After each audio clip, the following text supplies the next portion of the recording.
এক সময় এক বিশাল বন ছিল।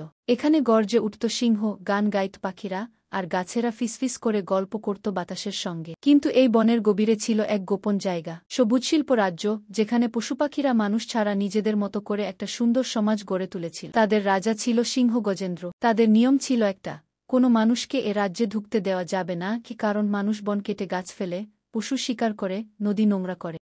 একদিন এক ছোট্ট ছেলে নীরব বনে হারিয়ে যায়। তার বয়স মাত্র ৮। সে কাঁদতে কাঁদতে একটা গাছের নিচে ঘুমিয়ে পড়ে।